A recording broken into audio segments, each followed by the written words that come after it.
नमस्ते भाइयों, आप सभी का अपने YouTube चैनल पे स्वागत है। अब अपने आज मॉक 3 पढ़ेंगे। ठीक है, पढ़ेंगे नहीं, आज मॉक 3 अपने अटेम्प्ट करेंगे और क्वेश्चन को अटेम्प्ट करना भी सीखेंगे कि कैसे अपने क्वेश्चन को अटेम्प्ट करना होता है, किस क्वेश्चन में टाइम बचाना होता है। तो ये चीज़ें आपको पेपर में बहुत काम आएंगी। ओके बच्चों, तो चलिए दोस्तों, चलिए अपने चलते हैं क्वेश्चन की ओर। तो क्वेश्चन स्टार्ट करने से पहले आपसे रिक्वेस्ट है कि जिसने भी चैनल को सब्सक्राइब नहीं किया है तो चैनल को जरूर सब्सक्राइब करें और बेल आइकन पे क्लिक कर लें, जिससे आपको हर डेली जो भी वीडियो मिलेगी आपको उसकी नोटिफिकेशन समय पर मिल जाए। और अगर वीडियो पसंद आए तो लाइक जरूर करना, तो अपने दोस्तों के पास शेयर भी इसको ज़्यादा से ज़्यादा करना। ओके, चलिए क्वेश्चन नंबर पहला क्या बोलता है। 653 YX 90 से विभाजित है। इसने बोल दिया कि ये संख्या है ना, ये किससे 90 से डिवाइडेड है पूरी पूरी।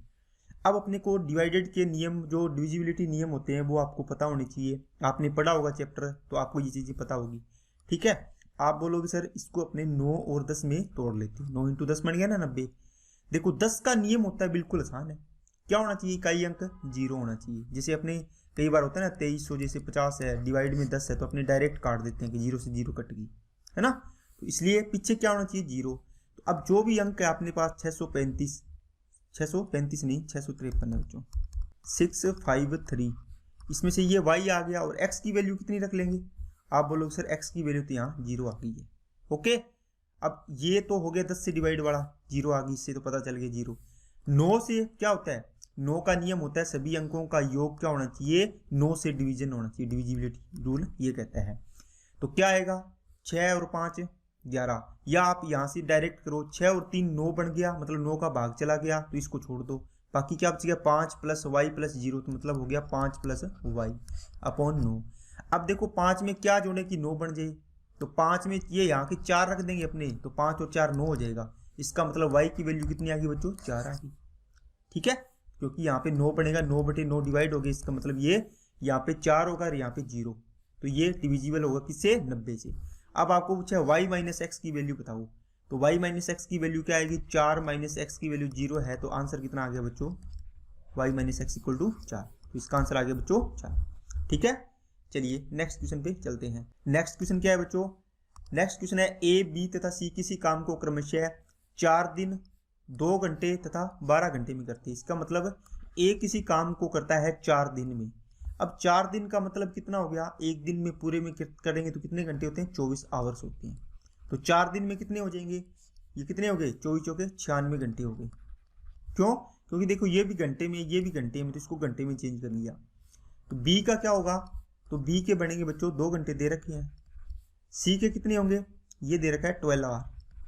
ठीक है, तो अब अपने ये काम जब भी हल करते हैं, टाइम एंड डिस्टेंस या टाइम एंड वर्क का क्वेश्चन हल करते हैं, तो अपने क्या करते हैं, इसका काम मान लेते हैं, तीनों का क्या मान लेते हैं, काम मान लेते हैं। कितना, यहां से इसका काम मानते हैं, तो तीनों का एलसीएम 3 है, तो तीनों का 2 है, तो दोनों का एलसीएम मानते हैं। देखो 96, 2 और 12 का एलसीएम कितना आएगा, आप सभी को पता है कि आप सबसे बड़ी संख्या लेते हो 96, बाकी का देखते हो इसमें भाग जा रहा है क्या, 2 का भाग जा रहा है, 12 का जा रहा है, तो ये 96 क्या हो गया एलसीएम। तो मतलब टोटल वर्क कितना आ गया, 96। ओके, तो देखो टोटल वर्क को 96 घंटे में करता है ये 96 काम, तो 1 घंटे में कितना करेगा, एक काम। 96 का भाग देंगे ना इसमें, 96 में 96 में इस 96 का भाग देना है, तो कितना आएगा, एक आ गया। ठीक है, एक काम पर आवर, मतलब ये आ गई इसकी एफिशिएंसी। समझ में आई ना बात।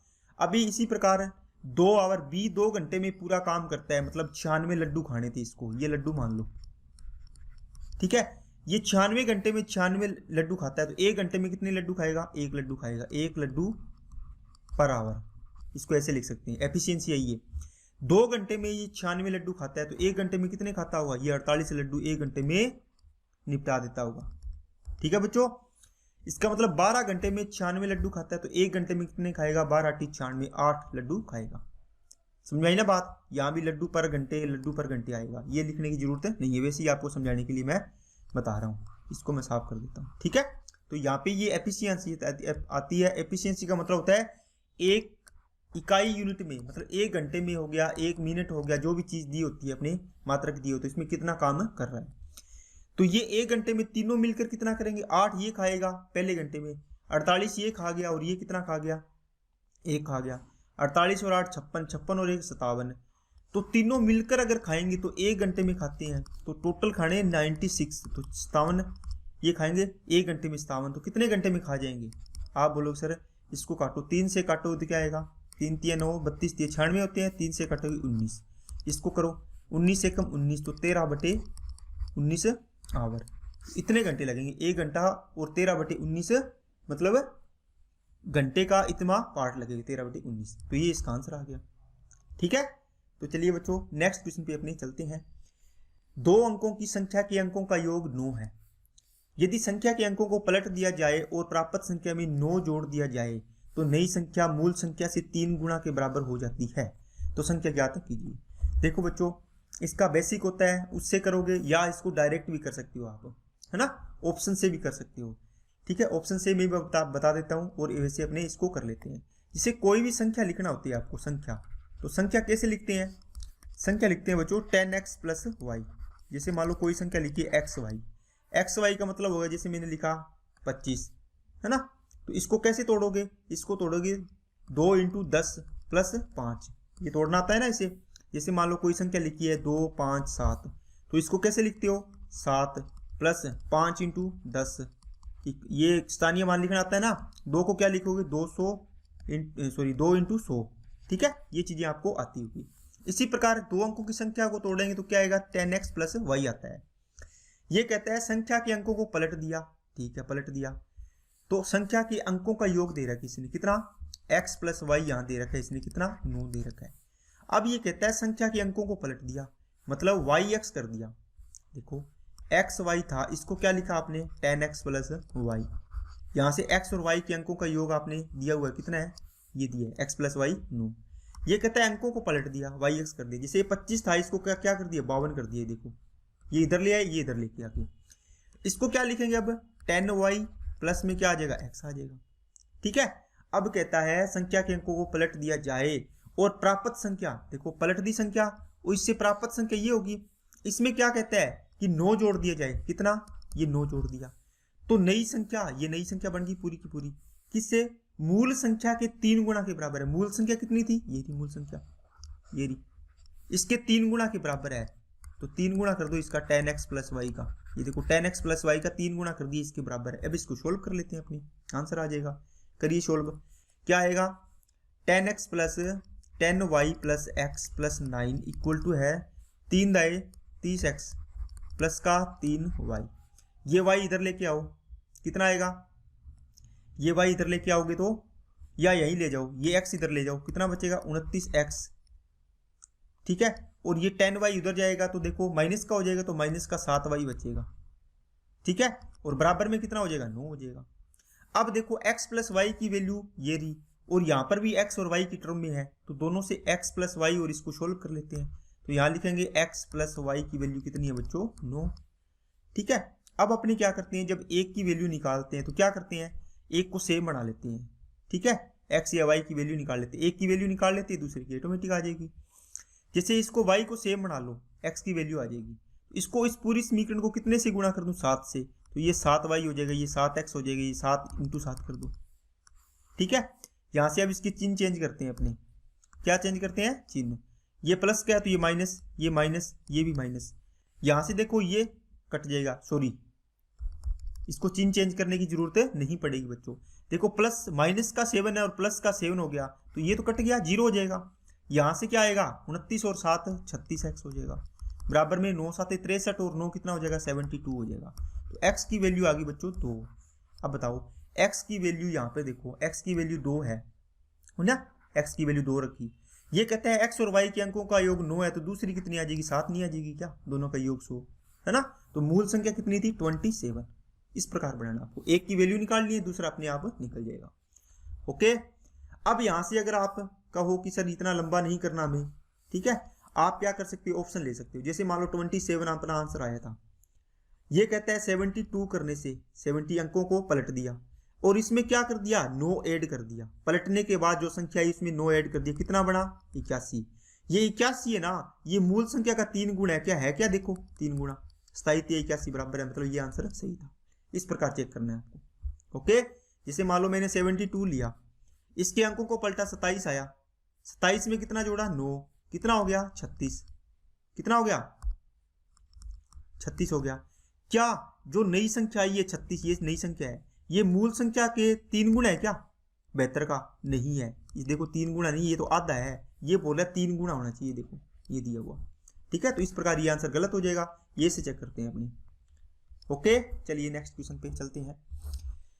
कोई छात्र किसी संख्या को 4/3 के बजाय 3/4 से गुणा कर देता है, तो गणना में त्रुटि ज्ञात कीजिए। जैसे मान लो कोई ए है और ये एक बी है, ये ए है और एक बी है। ए को मान लो 4/3 से गुणा करना था, ठीक है, और इसने क्या कर दिया 3/4 से कर दिया। सॉरी, यहां मैं कुछ और समझा रहा था ए और बी की तुलना में। जैसे मान लो ए और बी है, ए को मान लो 20 रुपए देने थे और इसको 16 रुपए देने थे, ये तो था सही, लेकिन किसी ने गलती से रोंग कर दिया, क्या इसको तो 16 रुपए दे दिए और इसको 20 दे दिए, है ना, तो ये गलती होगी ना। यही चीज बोल रहा है कि किसी को 4/3 से गुणा करना था तो इसने 3/4 से कर दिया, तो इसमें जो त्रुटि हुई है उसका प्रतिशत निकालना है।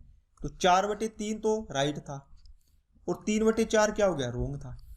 जब भी आपको इस प्रकार का क्वेश्चन हल करना हो, आप क्या किया करो, जो फ्रैक्शन है इसके नीचे वाली संख्या है ना 4 और 3, देखो नीचे वाला डिनोमिनेटर होता है, इसका एलसीएम लिया करो। 4 और 3 का एलसीएम कितना आएगा 12 आएगा, कितना आएगा 12। अब देखो कोई संख्या को, इस संख्या थी मान लो, इसको 4/3 तो सही था, इससे गुणा करना था, तो 12 को 4/3 से गुणा करेंगे तो कितना आता, 3 चौके 12, ये 16 आता। लेकिन इसने, ये तो सही वाला इधर, ये गलत वाला आएगा, 12 को इसने कर दिया 3/4 से, तो 4 3 12, कितना आ गया बच्चों, ये 9 आ गया, है ना। अब देखो त्रुटि कितनी हुई है, 7 कम हो गया, देखो त्रुटि 7 कम हो गया ना, किससे 16 से, और गुणा में परसेंटेज पूछे तो 100% कर दो। इसको करो 4 चौके 16, 4 से कटा 25, 25 7 175 बटे क्या आएगा 4%, 4 चौके 16, 4 3 12 और 3/4% आ गया इसका त्रुटि परसेंट। ठीक है ना, तो ये लगभग में आंसर दिया हुआ था, लेकिन इसका आंसर कितना आएगा बच्चों, कितना आएगा 43 सही, 3/4। 4/3 से गुणा करना था लेकिन इसने 3/4 से कर दिया। ठीक है, तो इसमें इसकी गलती हुई है, ये आना था 16, कोई संख्या थी 12, उसको 4/3 से गुणा करना था लेकिन इसने कर दिया बच्चों 3/4 से गलती से, तो इसमें आ गया 9, तो 16 की जगह 9 आ गया, तो कितना कम हो गया 7। ठीक है, कितने पे 16 से कम हुआ है, तो गुणा में 100%, ये आ गया 43 से 3/4%। ठीक है ना, तो ये लगभग में कौन सा आएगा, ये नहीं आएगा, ये आएगा बच्चों 44% ना, 3/4 मतलब 0.75 है, तो ये आगे वाली संख्या होगी इसकी। ओके, चलिए नेक्स्ट क्वेश्चन पे। किसी स्कूल में 1000 लड़के, एक बॉयज है और एक क्या है गर्ल्स, ये 1000 लड़के हैं और ये 600 क्या है लड़कियां हैं। स्कूल में 25% लड़कियां और 40% लड़के सफल हुए। ठीक है, तो स्कूल में असफल विद्यार्थियों का प्रतिशत बताना है आपको।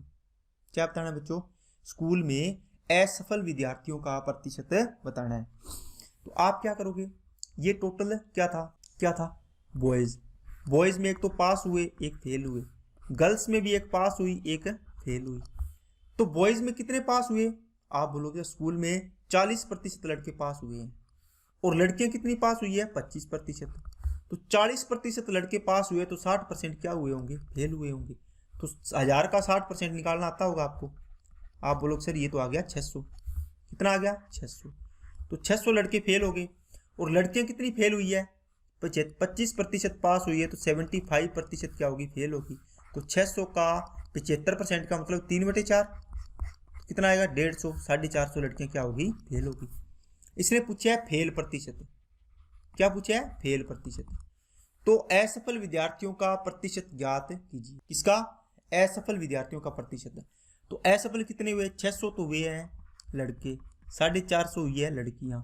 ओके, किससे पूछा है, बोलो किससे पूछा है, इसने आपको बोला है कि स्कूल में असफल, तो पूरे स्कूल में कितने विद्यार्थी थे टोटल, देखो 1000 तो क्या थे लड़के, 600 लड़कियां थी, तो 1600 में से कितने फेल हो गए, तो गुणा में 100% बता।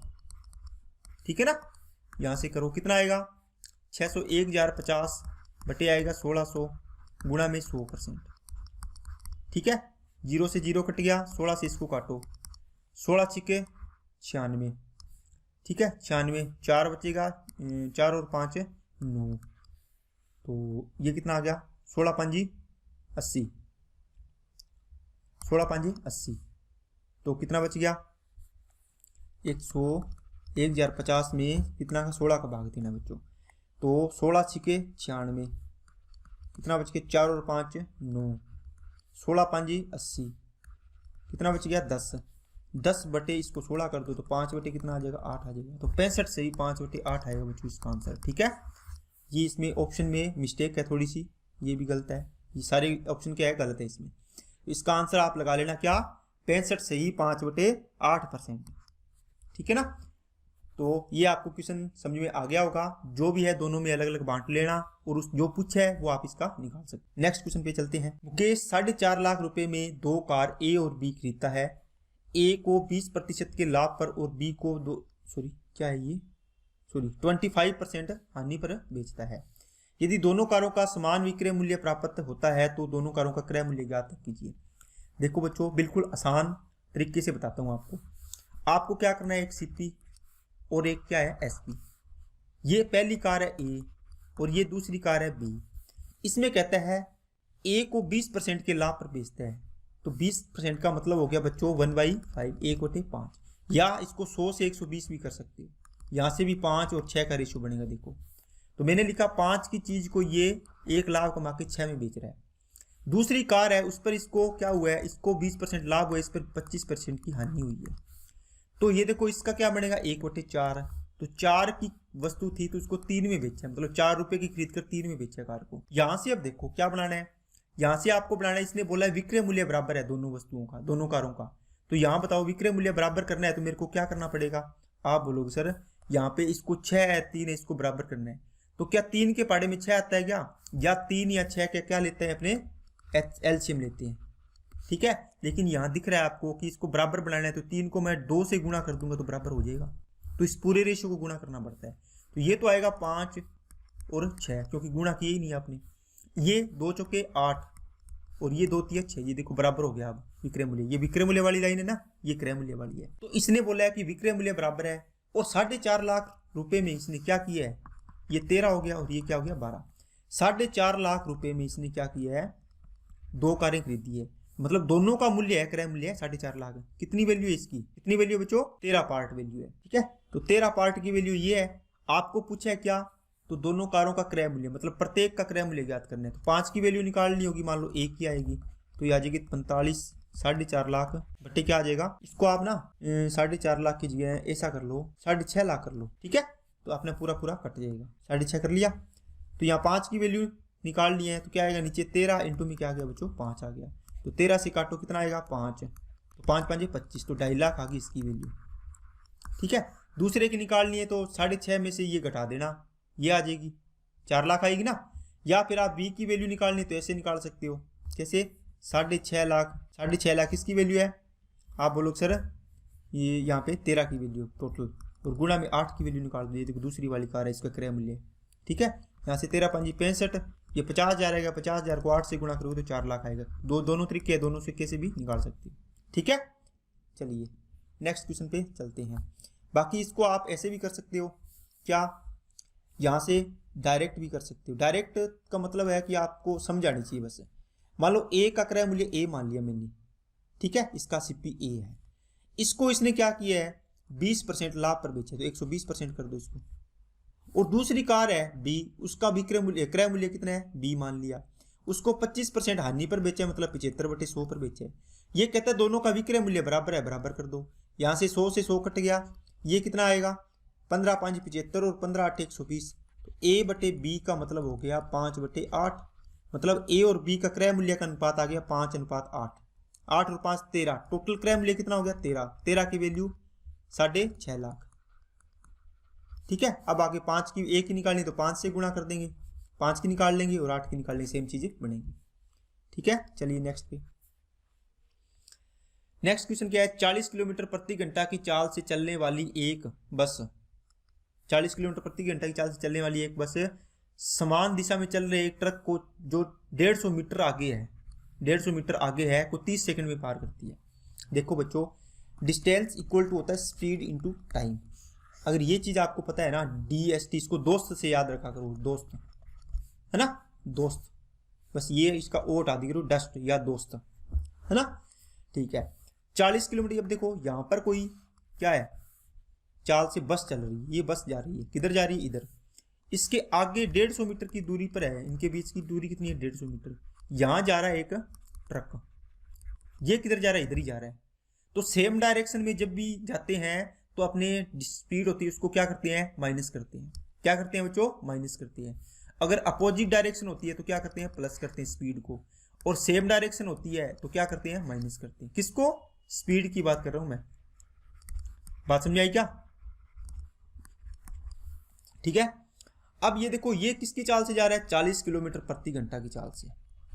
तो ये 40 की स्पीड से जा रहा है, ये आगे x की स्पीड से जा रहा है, x किलोमीटर प्रति घंटा मान लो इसको, इधर जा रहा है। तो चाल को माइनस करें तो 40 माइनस x बनेगा ना। तो ये किलोमीटर प्रति घंटा में है, किसमें है, ये किलोमीटर प्रति घंटा में है चाल। इसको 5/18 से गुणा कर दिया तो ये मीटर प्रति सेकंड में होगा। क्यों, क्योंकि 150 मीटर में दिए आगे, ये 30 सेकंड में दिए, इसलिए इसको मीटर प्रति सेकंड में चेंज कर लिया। अब बताओ, इसके बीच का गैप है, आपने ये रिलेटिव स्पीड निकाल ली। कौन सी स्पीड है, रिलेटिव स्पीड, ये सारी स्पीड है मीटर प्रति सेकंड में। अब इसको टाइम से गुणा कर देंगे, स्पीड इंटू टाइम। टाइम कितना दिया है, 30 सेकंड, ठीक है। तो बराबर इतने में ये 150 मीटर की दूरी तय कर लेगा, इसके बराबर आ गई ना। आपने ये चीज बना ली, इसकी क्या बना ली, जो इसका गैप दिया था इसको दूरी के बराबर बना लिया। कैसे, स्पीड को टाइम से गुणा करके। ये 30 सेकंड में ये कवर कर लेती है, ये दूरी इसके बीच वाली पकड़ लेगी, किसको, ट्रक को। अब इसको सोल्व करना है बस। अब इसको मैं ये समझाने के लिए आपको लिखा था, इसको अपनी सोल्व कर लेते हैं। क्या आएगा, यहां से 30 से कम 30, 30 5 150, ये 5 से 5 कट गया, ये आ गया 40 माइनस x इक्वल टू 18। तो x इधर ले आओ, 18 इधर ले आओ, कितना बचेगा, 22। तो x किसकी वैल्यू है, ट्रक की स्पीड, तो 22 किलोमीटर प्रति घंटा में आ जाएगी। क्यों आई किलोमीटर प्रति घंटा, क्योंकि आपने मानी देखो इसमें, और इसी में क्यों मानी, क्योंकि देखो इसमें ये चीज दी हुई है किलोमीटर प्रति घंटा में, इसलिए दोनों को सेम माना है। और आगे फिर मीटर में चीजें दी है, इसलिए अपने 5/18 से गुणा करके इसको मीटर में चेंज कर लिया। ओके बच्चों, चलिए नेक्स्ट क्वेश्चन पे चलते हैं। 742 रुपए को 5:9 में बांटना है, इस प्रकार बांट दो। देखो 742 रुपए टोटल है, तो 5 और 9 टोटल कितना हो गया, 14। तो 14 किसके बराबर होगा, 742 के। आपको 5 की वैल्यू निकालनी है, तो 742/14 इंटू में 5, 14 से डिवाइड करो, 14 5 70, 4 14 42 और इंटू में 5, तो 5 5 25, 250 और 15 265। तो इसका आंसर आ गया बच्चों 265, ठीक है। 742 में से ये घटा दो 265, इसका आंसर आ जाएगा। या 9 पार्ट की वैल्यू निकाल लो, समझ में आ गई ना बात। चलिए नेक्स्ट पे, ये क्वेश्चन बढ़िया है सर, समझने वाला है बच्चों। 3 महीने के लिए 16% वार्षिक चक्रवृद्धि ब्याज की दर से 16,000 रुपए का चक्रवृद्धि ब्याज निकालें, जबकि ब्याज त्रैमासिक दिए है। देखो त्रैमासिक का मतलब हो बच्चों 3 महीने, हर 3 मंथ बाद क्या होती है, इसकी गणना होती है ब्याज की। तो 1 साल होता है, अपने 1 साल पर ही क्यों कर रहे हैं, 1 साल में कितने क्वार्टर बनेंगे, आप बोलोगे सर 4 बनेंगे। कितने बनेंगे, 1 2 3 4। कैसे, इसको सेम बना लेना, कितने क्वार्टर बनेंगे, आप बोलोगे सर ये बनेंगे 4। क्यों, देखो यहाँ पे देखा 16% वार्षिक, 1 साल की ब्याज दी है। 1 साल का मतलब 12 महीने की 16% है। 1 महीने की निकालोगे, 1 दिन की निकालोगे तो अलग आएगी ना। तो 4 कैसे बने, ये 3 महीने 3 महीने 3 महीने 3 महीने, देखो यहां से यहां तक 3 मंथ, फिर ये 3 मंथ, फिर ये 3 मंथ, फिर ये 3 मंथ, 3 और 3 6 और 3 9 और 3 12, टोटल बन गए 12। तो 12 मंथ की देखो कितनी है 16% है, ठीक है। तो अब आपको जब भी वार्षिक लिखा हो, इसका मतलब प्रति वर्ष लिखा होता है यहाँ पर, या तो प्रति वर्ष, इसका मतलब इसको ऐसे भी लिख सकते हो 16% प्रति ईयर। ये देखो प्रति का मतलब 12 मंथ की है, 16% है। तो आपको क्या निकालनी है, देखो 3 महीने के लिए निकालनी है। 3 महीने की कितनी आएगी ब्याज रेट, कितनी आएगी 3 मंथ की। तो आप बोलोगे सर 16% है, वो तो है 12 मंथ की। आपको निकालनी है 3 की निकालो, 3 चौके 12, 4 चौके 16, तो 4% आ गई। कितनी, 4%। तो 16,000 का 4% निकाल दो, 16,000 का कितना बच्चों 4% निकाल दो। तो 16,000 इंटू 4/100, तो 0 से 0 कट गया, 6 चौके 16 चौके 64, 640 रुपये इसका आ गया कंपाउंड इंटरेस्ट, मतलब चक्रवृद्धि ब्याज आ गया। ठीक है ना, 3 महीनों का। बात समझ में आई है क्या सभी को? त्रैमासिक गणना कर रहा है तो 3 महीने की 3 महीने पर 4% की दर से ये गणना कर लेगा, 4 महीने का इतना ब्याज बनेगा। आई क्या बात समझी? चलिए नेक्स्ट क्वेश्चन पे चलते हैं। देखो बच्चों, नेक्स्ट क्वेश्चन सिंप्लीफिकेशन का है, ठीक है। इसमें सारे कॉन्सेप्ट लगे हुए हैं। कौन से? आपको स्क्वायर रूट भी आना चाहिए, सिंप्लीफिकेशन भी आनी चाहिए, जोड़ना भी आना चाहिए, सारी चीजें आनी चाहिए। देखो ये √36 लिखा है, इसका मतलब इसको क्या लिख सकते हो आप लोग? सर इसका तो 6 हो जाएगा आंसर। 6 में ये 19 जुड़ सकता है, क्योंकि सीधा 36 में 19 नहीं जोड़ सकता, क्योंकि √36 है ये, इसको सीधा 19 नहीं जोड़ सकते इसमें। इसका मतलब 6 आएगा, फिर इसमें 19 जोड़ सकते हैं, है ना। तो 19 और 6 25, 25 पे यू रूट लगा हुआ है पूरा, तो 25 का रूट कितना आ जाएगा? 5। अब 5 के गुना में है, ये क्या है? गुना में। तो 5 से गुना करो इसको, 5 8 40 हो, और 5 8 40 और 4 44, कितना हो गया? देखो कितना हो गया बच्चों? 440 हो जाएगा। होगा कि नहीं होगा? बोलो।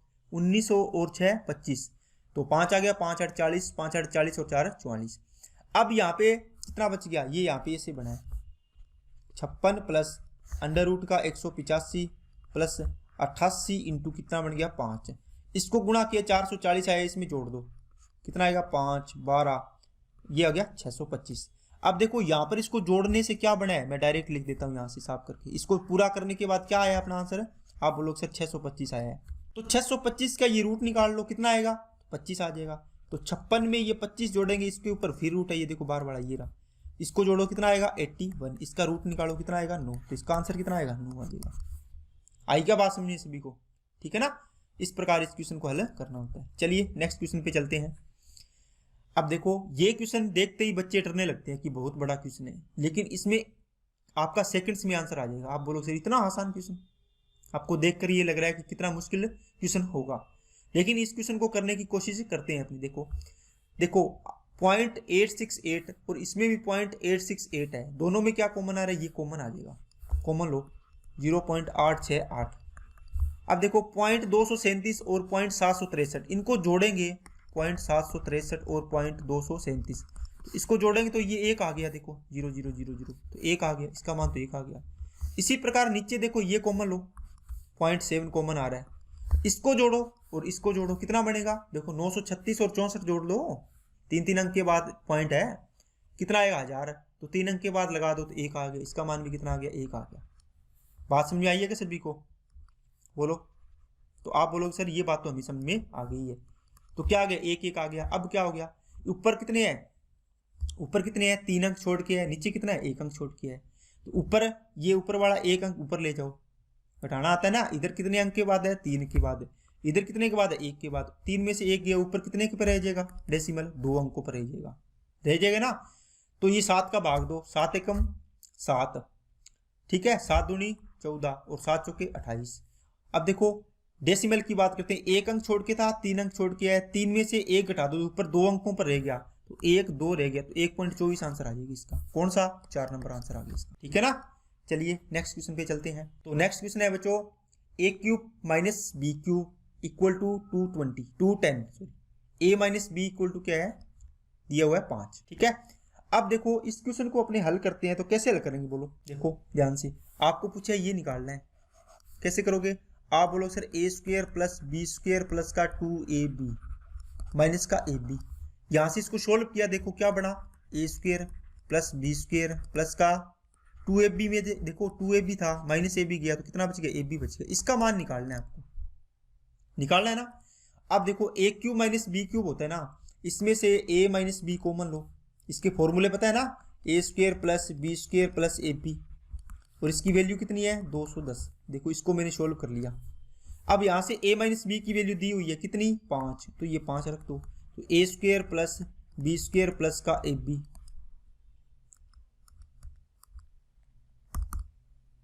कितना? a² + b² plus ab equal to में 210।